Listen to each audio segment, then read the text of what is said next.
Study session. Tonight we have it on Plant Moran water budget.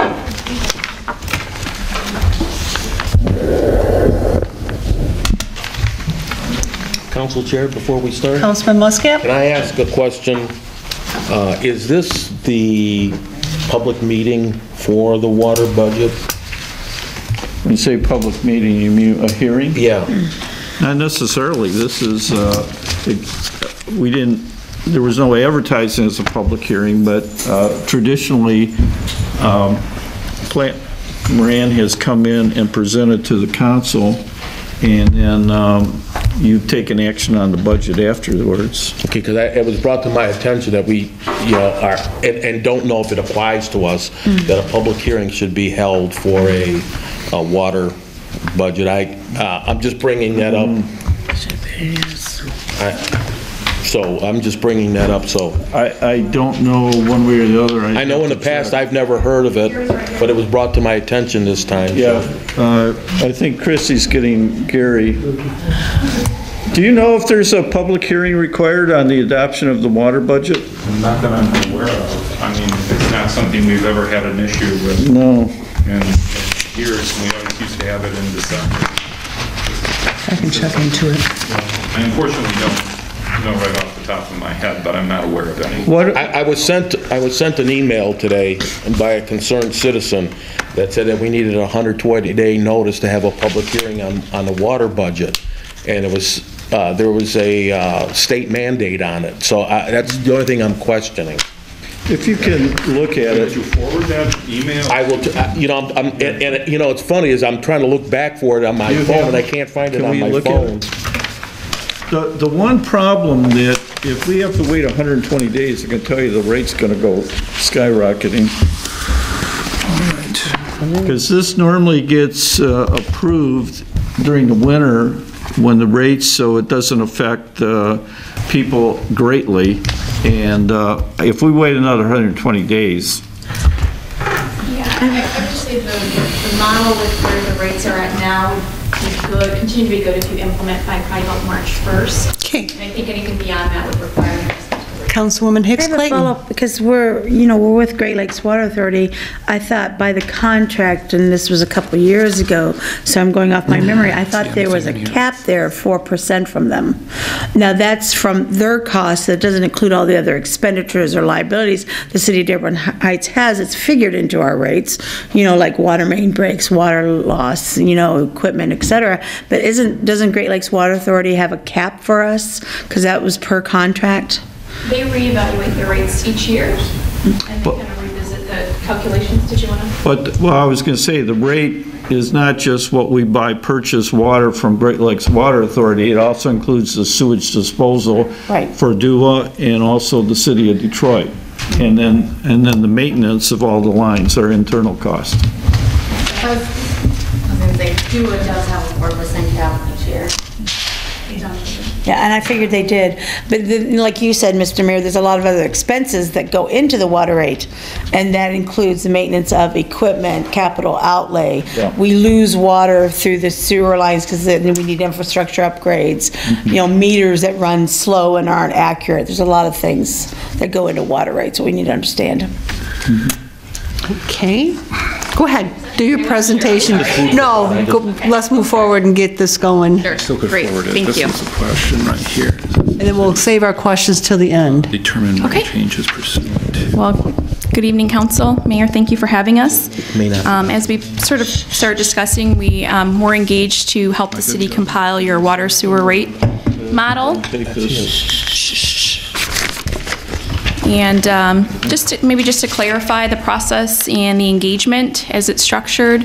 So we have a model that we've designed that allows the city to really take all of the relevant inputs that we just discussed, so the rates being passed down from GLEWA, downriver, debt costs, capital plans, all that, and put it into a model, and it helps to develop the rates that need to be set to cover your costs, as well as your target reserves, so what sort of operating reserves or contingencies for any catastrophic events do you want to have you add that into.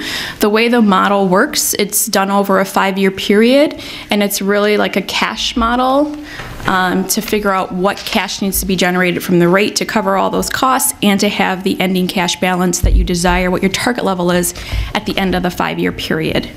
So there are 2 documents that we provided. One is the letter, which summarizes what the rates are, what the impact will be to your consumers. It also talks about some of the significant items that drive the rates for the most recent period. And then, what else is in here? Those are probably the key things that are in the letter. But what we also provided is another package that supplements that, and it really gives you all the detail behind how those outcomes were generated. Starting on the first page, it has cash available at the top. So this is what I was just describing, where I said we kind of look at your cash, your starting point at 6/30/18, what claims of cash do you have, and then the model goes through and figures out sort of your net revenue over expenses for each of the year projected or vice versa to come out with your target available funds at the end of the 5-year period. So that's demonstrated here on that first page.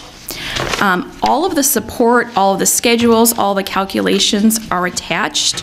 We don't normally go over those in detail unless you want us to or you have specific questions. Rather, what we thought we would do is I would have Nikki go over the letter, which is what we think are the highlights. Council Chair? Councilman Muscat, we're going to save his questions till the end. Okay, Is that okay? that's fine. Yeah, that way we can move this along, and then Sure. questions will be at the end. Okay, I'm gonna have Nikki go over the letter then. Hi. So the second attachment is the letter that details the procedures we performed based on audited financial information provided by the city, information obtained from third parties, and assumptions made by management. So coming down, step one relates to the procedures that we performed, and I wasn't going to go through each of these unless you have questions on them, but I was more going to focus on number 2, which are the assumptions that were made by management. So that's on page 2, the bottom part of the page. So the budget was prepared, the rate model was prepared on a cash basis. So there's no accruals included in the model, so no receivables or payables to really show the cash in and cash out. The consumption rate for water charged by GLEWA, that bullet number 2, and then conversely, bullet number 4, the water consumption purchased. Those were provided by a third party and have been factored into both the expense and the revenue component of the model. There were capital purchases planned for 2019 of about $2.1 million that are also included in here. So these would be water main budgets or water main projects that were budgeted last year but not completed, and so the city will pay for those during 2019. Water loss is estimated at 11% and is factored into here. So this is water purchased from GLEWA that isn't recouped from sales. So that would be the water main leaks, water main breaks. But I do want to point out that water loss is down 4% from last year. So the impact of the downriver sewage disposal system, so DUA, has also been factored into here. And that's the one that does have a 4% cap each year. Funding retiree health care in line with the city's corrective action plan is also, it's assumed at $500,000 a year, which is also projected in the model. It's the portion allocated. Yeah, it's not the. That's the portion allocated to water and sewer. Yes, correct. So page 3 notes the proposed rates. So this essentially are the rates necessary to meet the city's total target reserves that Alicia had alluded to. That's it? That is all we have to Okay, cover, yes. Councilman Muscat had the first question. Question. Every year we get this meeting, and every year we get a 5-year plan. Last year we got a 5-year plan. Now we got another 5-year plan. So what happened to that 5-year plan from last year? It's a rolling calculation, so you're always starting with whatever cash reserves were previously. So it's really not 5 years. I mean, it's year to year. But Basically, it really is year to year. it's a rolling 5 years, I would say. It's a rolling 5 years because you have to reset it every year depending on what the actual tax you have on hand. If I might, Sure. because what's important is, we sit down with Dan Brooks, and there are specific projects that are required, and so based on this model is having enough cash. For instance, like, in the next few years, we're gonna need new water meters. We also have a couple CSO projects, and so that information is given and inputted into the model so that there's enough cash when those things hit that we can actually fund them. Correct, and maybe, so if we, also, if you want to just turn to page 5 on available cash, I mean, there is a year-over-year budget, right? So there's a 5 years worth of budgets effectively in here. Part of the reason that you do kind of look at the 5-year period is to help spread the costs that the mayor described. So as he was talking about the capital plan is actually heavier in 19 and 20 in terms of what's coming out of the rates, but this allows you to spread the cost out over a 5-year period versus having to have a huge spike in the years that has a little more capital. It helps you to spread the cost. Because every year it's 5, 6, 7, we keep it at single digits, but it's really double digit when you tack on the sewage part of another 6, 7%. Well, no, this is an aggregate with the aggregate rate increases about a little over 5.2, 5.3, and that's the combined water and sewer increase. So it's actually a little bit of a lower rate increase than what you've seen in most recent, probably 3 or 4 years. Okay, Councilwoman Hicks Clayton. All right, thank you, Chairwoman. My question, I want to go to, back to 2015 real quick. And I would call it an overcapture of taxes for the CSO millage that was approved by the residents of Dearborn Heights 25+ years ago.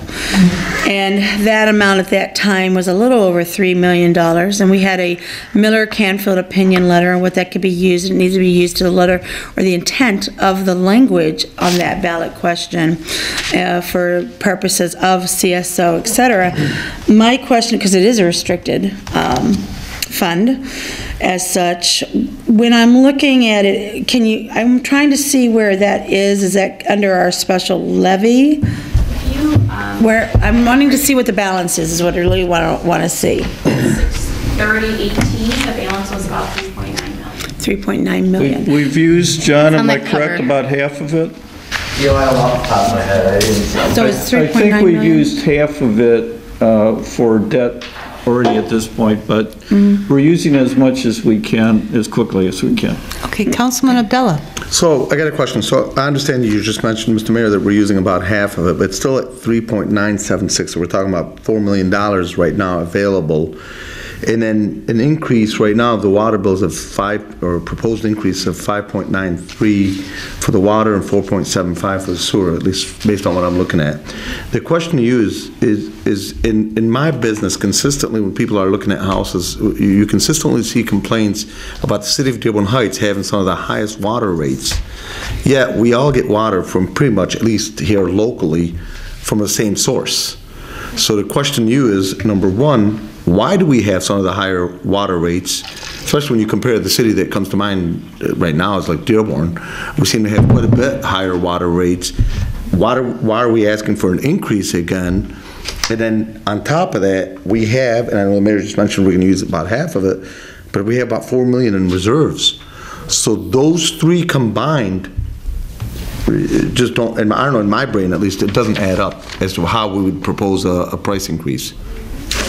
I can't speak to Dearborn's cost structure because I really don't know what's going into it. What I can tell you is that when we've done this calculation, and you can look if you want to bring on the back page of this, about 80% of the costs in your system are fixed, a little over 80%. So you have to generate enough revenue to cover those costs because regardless of consumption, you're on the hook for paying Detroit, paying Downriver, paying your debt, paying your base salaries. So a lot of what's in your system is not discretionary. So you have to generate the revenue to cover those. And unfortunately, a lot of those costs are passed on to you. So you also don't have discretion about what you're paying for many of those fixed costs. So we did run that calculation on the last page, just to show you the variable versus fixed. It's in the last page of the available cash. Is that on this No, it's pamphlet? the thicker package, the one that says available cash. Right here? Yes, the very last page. Okay. shows that. The other thing is, you do, if you invest into any utility system, to maintain cash reserves. You can't operate on this phone, you could have catastrophic failure, you could have emergency equipment needs, any number of things, you could have collection issues with your consumers, so you have to always have a target level of reserves. Okay. Everybody agrees on different amounts, but so you can't fully deplete your reserves. But with due respect, I know it's not an official survey, but it still doesn't answer the question why we have consistently, at least from my non-scientific survey, if you want to call it, consistently higher water bills than most cities. And I've heard it from many, many customers. And I'll get them where they'll move in from other cities into Dearborn Heights, and then the first thing that they mention, whoa, you know, the water bills are so high compared to other cities. And I'm talking about people moving in within surrounding communities in Wayne County. I would look at the numbers. I We went from 3 months to 2 months. Yeah. Councilwoman Hicks Clayton. Yeah, I wanted to ask you, and this may be an administration question, and with your, overview expertise on this, the debt service, we're looking at $3,960,000 some change. That debt service as of June 30th, 2018, what is the plan on paying that to retire that debt? Because we're paying interest on that, I would imagine, and that's taxpayers' dollars. My concern is with that, and how is it, it's been accumulated, and is it subject to state regulations? So on page 9 shows the schedule of debt payments, so that, those are the existing periods in which the debt will be paid off. It shows the plan, and I guess I'm not aware if the city has any plans to refinance or modify any debt terms. I don't know, Mary, you want to speak to that at all? But this is the current plan for how and when the debt will be paid off. This is all the debt of the water system currently. Most of the stuff is when you see the downriver, that's SRF funding that was all brought in at like 2%. You wouldn't want to refinance that, but we don't really have that discretion. That was used with the federal SRF program that came from the state. So otherwise, that debt during some of that thing would have been at 6, 7, 8% in some of these years. The other, like the basins, some of those, that is like the joint tunnel debt, the downriver debt, those are all issued through Wayne County in our multiple communities, and we really, they're not going to let us pay the debt and not have the other communities pay the debt. We don't have any sole Dearborn Heights debt at all. No. In the water area. So none of it is just our debt that we've issued. But there may be coming up possibly when the CSO projects are coming forward in the future that we would go out for our own sole debt. At which point, I think you could use a lot of that CSO money, but the CSO projects we're going to be doing, we're going to be bonding, and then you use your CSO, I would say your reserves towards that. Okay, thank you. Councilman Muscat, please. A week or so ago, our treasurer gave us a report, and I asked questions about the enterprise fund for water and sewer. And our balance in that was $31,818.29. Was that part of this? Because I don't see it here. So on June 30th, the amount was $6,000,006. So, now, it's a different. Okay, so you gave us what from the time you, okay. So that's the same thing as this? Yeah, but that report is as of December 31st of 2018. They're starting off with June 30th, 2018. So the question is, it's the same thing? My question is the same thing? Cash on hand would be cash on hand. Yeah, okay. I just want to make sure that I'm looking at something here and I'm saying, well, where's that $7 million at? Right. Thank you. Any other questions? Thank you very much. That concludes our... Well, just before, there's a couple questions that we kind of talked about, Madam Chair, but should I put this back on for next Tuesday's budget or Tuesday's meeting? I thought we have to have a hearing with the residents. Do we know if we have to have the hearing, the 120 days? Because we want to do it right. Well, we can hold off, because you said the rates and everything hold till March 1st. Let's get... Okay, good, because we have two more, we have another meeting after that. I'll We hold that can- off. Two questions that, if we might, one is, we've received your request on the cable TV and the PEGs. I went back to Plant Moran, and Linda, you can enter what you want. I thought I was going to get like 7 or 8 years. I got 2 years, and that's question number one, because you indicated you had a carry forward schedule, and I wanted to make that available to the council, because we're having difficulty comprising it. So that's question number one. Question number two is, a couple of councilmen, including Councilman Muscat, asked us to build into the budget, and I think I understand what he wants, but if he can explain to you what he's looking for and you can guide us, because I'm not sure how to put in the budget a carry forward.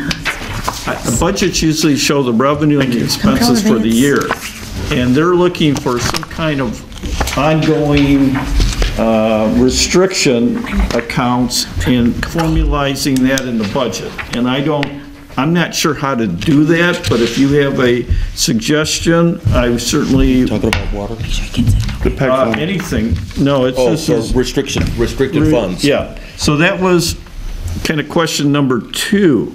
So if you can help us on those, because I want to give the council what it is they want, but I'm having a little difficulty, and we briefly talked, and the council chair was in on the phone conversation. So if you tell them what you want, and maybe we can... In the budget, when we look at the budget line by line, we see expenditures and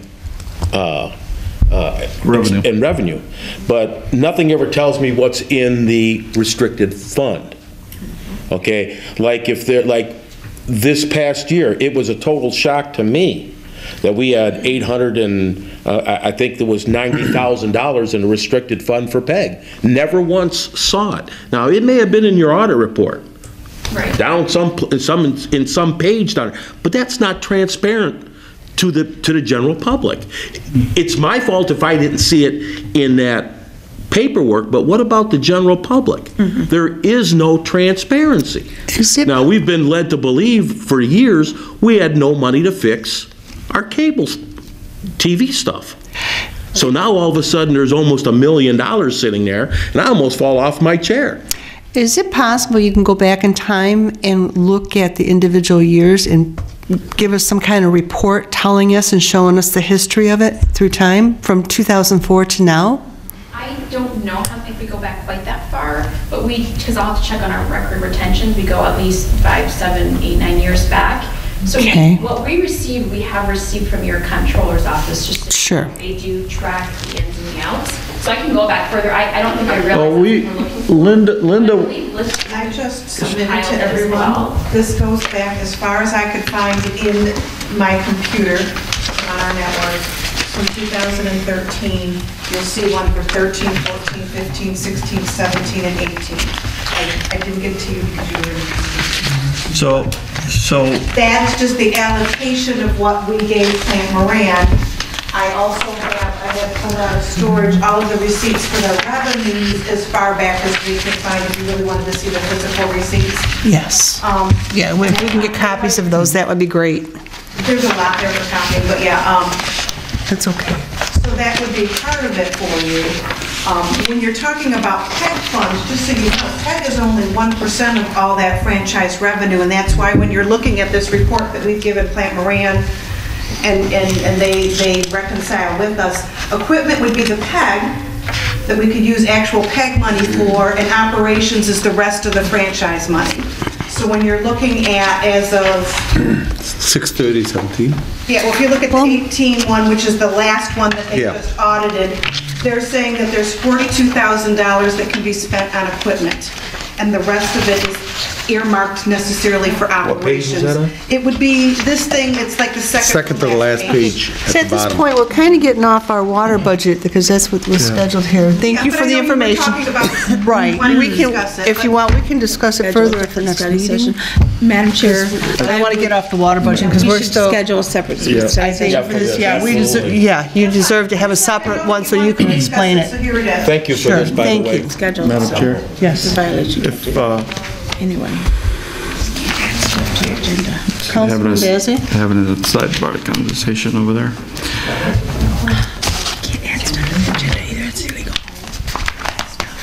I guess my question was, you know, I was asking the auditors, because it was my understanding that communities are not required to have budgets for enterprise fund, which our water fund is.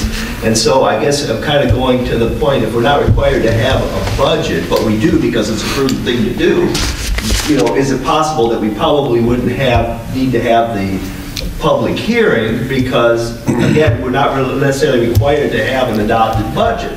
But, and so that was my line of thinking. Obviously she says, go ahead. Well, I clarify this, so Public Act 2 of 1968, which is what requires municipalities to adopt budgets, does not require a budget to be adopted for an enterprise fund. That is correct. What I'm not sure of and can't speak to is if there's some other legislation a rating. And Gary, Okay, at this point, I would say, let's just check into it to make sure we're doing the right thing. Please do. I don't want to make a mistake and come back and have to redo it. Yeah, I don't want to speak on. You know, if it means just delaying it one more city council meeting, I don't have a problem with that because it still hits your March deadline.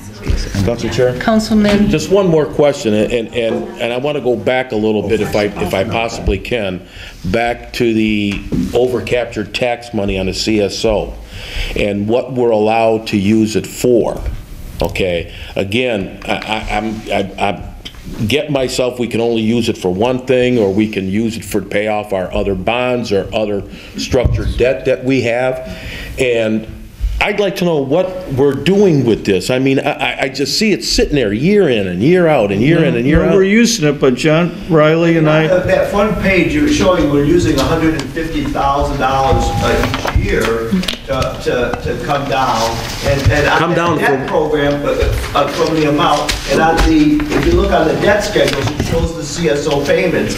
And so it's gradually would be. But I thought it was coming paid for already. down. No, the debt's not paid for. We paid for the CSO project with debt, and so now we have CSO debt that we're using that money to pay down. Now, the amounts have gone down. I don't have the schedule with me. And, you know, if you look on page 9,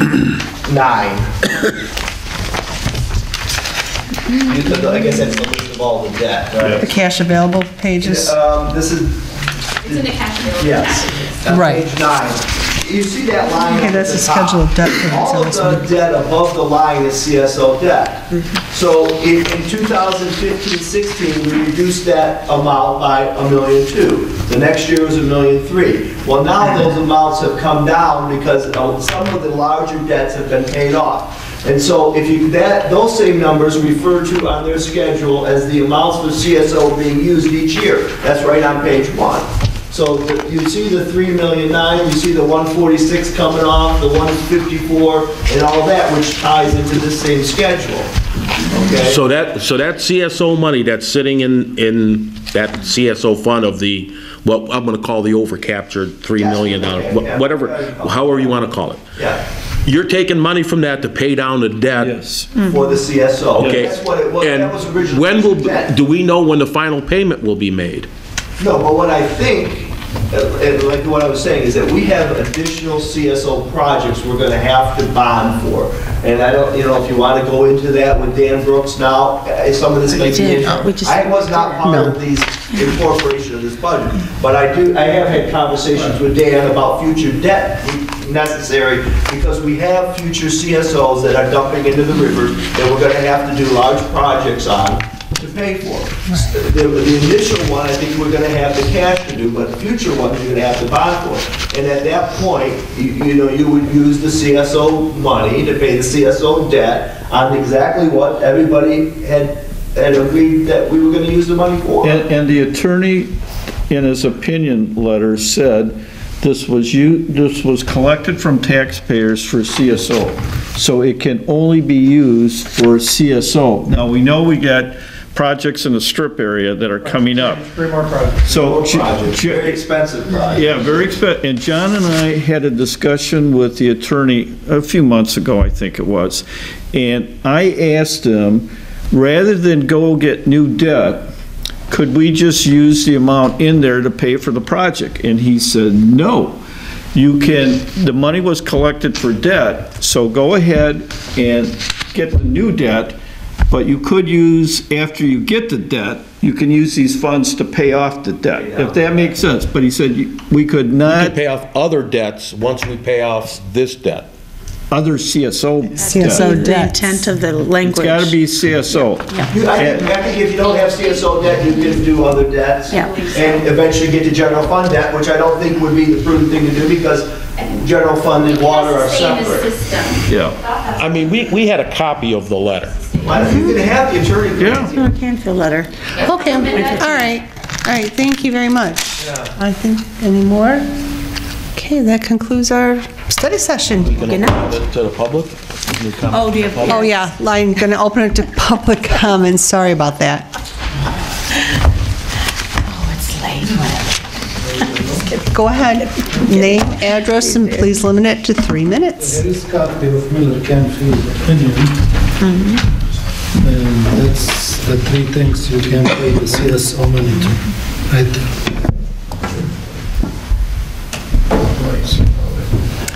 Okay, it says money remaining in a debt retirement fund to pay other outstanding on limited tax, full faith, and credit municipal securities, and to pay outstanding limited tax, full faith, and credit municipal securities.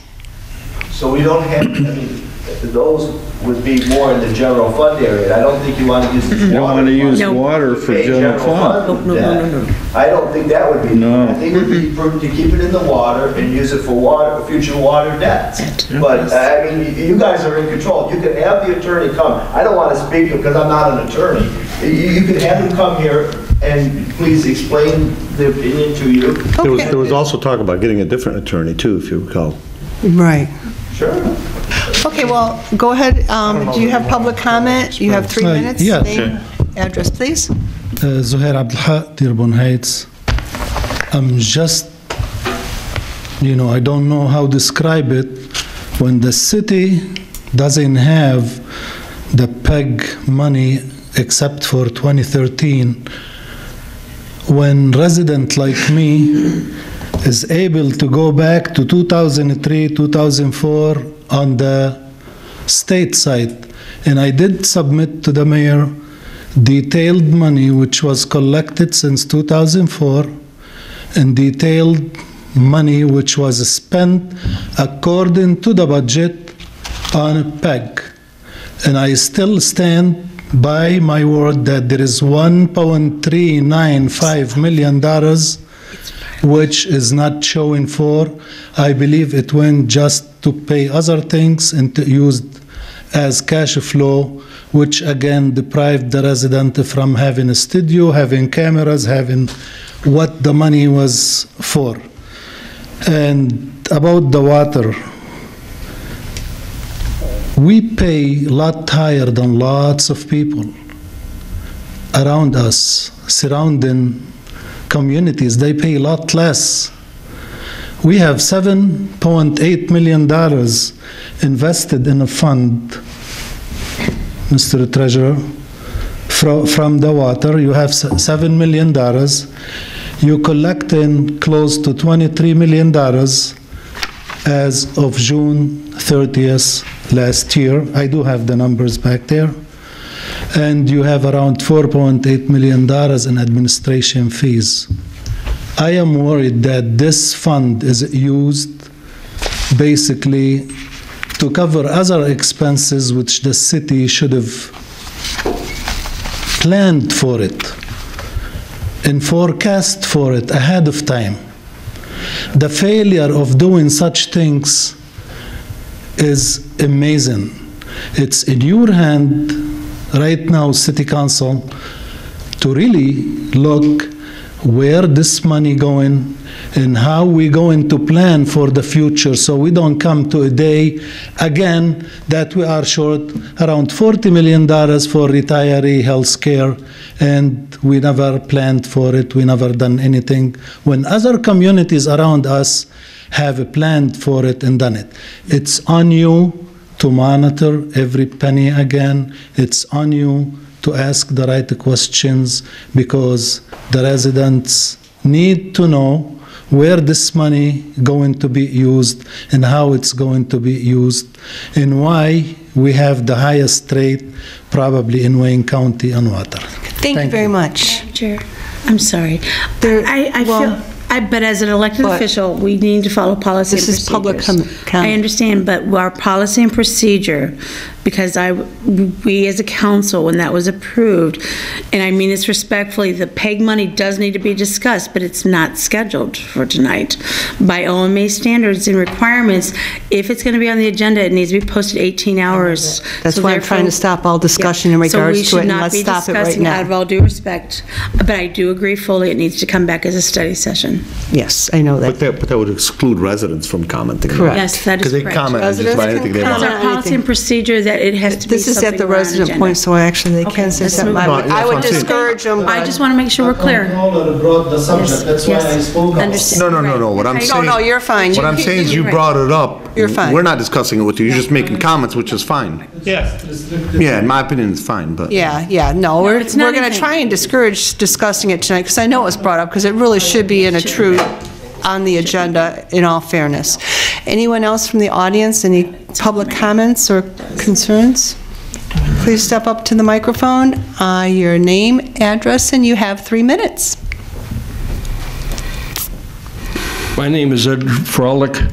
I reside in 7067 Robindale. I want to thank the City Council for taking care of the water because we had water on the streets before, and I want to thank you on that, because that issue has been taken care of. But I have an issue with my backyard. Okay, I was told by the ordinance officer to see the building department by Jack McIntyre. I went to see the building department. They send me tell me that I have to address the public works. I called the public works. Somebody from the city came over there and said they need to take a picture of my backyard, okay, because my fence is sinking down and the ground is sinking down, okay? Is there a sewer line back there? Yeah, in the back, okay? I know that, exactly. And I call Public Works, and they tell me go back to the building department. And I says, I'm getting a runaround here, okay? I said, I don't want to hear that, okay? And then they finally said, well, what's your problem? I says, I have my thinking that, well, we can't do it right now because it's the weather and everything else. I said, well, when are you going to do it? As soon as it gets better. Well, the weather is going to be changing, and I like to have that taken care of because it's going down more and more, okay? And my dog can run out of there. I'm afraid to let him out, okay? But Okay, well, give me your name and address and number before you leave, and I'll get it to the right person to take care of that for you. Okay. And my other issue is Detroit Edison went down. I take pride in my city, okay? I walk down sometimes on Warren Avenue, okay, and when they painted the lights and everything, okay, you got lights there all the way from Telegraph, right by Tim Hortons. The bolts and nuts are exposed. By Blimpies, the bolts and nuts are exposed. By Metropolitan Vision, bolts and nuts are exposed. By golf course, bolts and nuts are exposed. And here you want to take into golf and that start taking care of this stuff that needs to be done. Because one of them lights is going to fall from when all the snow and everything else. the bolts are going to break off, and it's going to fall on the car or somebody going to kill somebody. Then you're going to get sued, okay? So start taking care of your stuff. Oh, and then there's a light on Warren and Gully. That's fine. Not Gully, but Beach. No lid on the thing. Some kid could stick his hand in there and get electrocuted. And here's your ordinance officer. This is the honest to God truth. Here's your ordinance officer going by, and I'm not going to name the name, okay? Going by, and you mean tell me he can't see that? If I can see that in driving by, you mean tell me you can start taking care of your properties around here, okay? I can appreciate it. Unfortunately, some of it is Detroit Edison, but I think we'll try and make a call and see if they can come out and address it. And even with the sign, business district, that sign looks like hell, all banged up. Start taking pride in your city. You're the mayor, and that I applaud the council here, because the council that you had before, they were old timers. They should have retired a long time ago, okay? So I thank you from the bottom of my heart. Thank you so much. You have a good night. Make sure you get me your number before you leave. Okay, thank you. Any other public comment? Madam Chair. Oh, yes. Okay. Go ahead, please. Chrissy Laszlo, Charles Street. I just have 2 quick comments. Again, there was a comment made about $40 million that the city didn't pay for. It was an unfunded liability. It's a state law change. We have always been paid as you go. This is not part of the line of... I know, but neither were the last two. I'm a public. They're not going back and forth, and this is a study session. We need to remind ourselves, this isn't a regular meeting. This isn't a meeting. This is a study session. But I'm a resident, and I'm a taxpayer, and you gave that same, you gave that time to both of them. Give me 30 seconds to please speak. Go ahead. All right, Thank you, let's give her Council 30 Chair. seconds. Again, tonight, there were statements and assumptions that were made about budgets and allocations of monies in the budget. Yes. When there's a study session and facts are given, I ask that the council does this because they owe it to the residents to make sure that those statements and assumptions are corrected. And whatever you find out, whether you find out what you think you will find out or you find out what you find out, please make sure that the residents know what you find out and it just doesn't go away. I think you owe it to the residents. Thank you. Thank you. Thank you. Thank you. Okay. Anyone else? Okay, at this point, it concludes our study session. Everyone have a good night.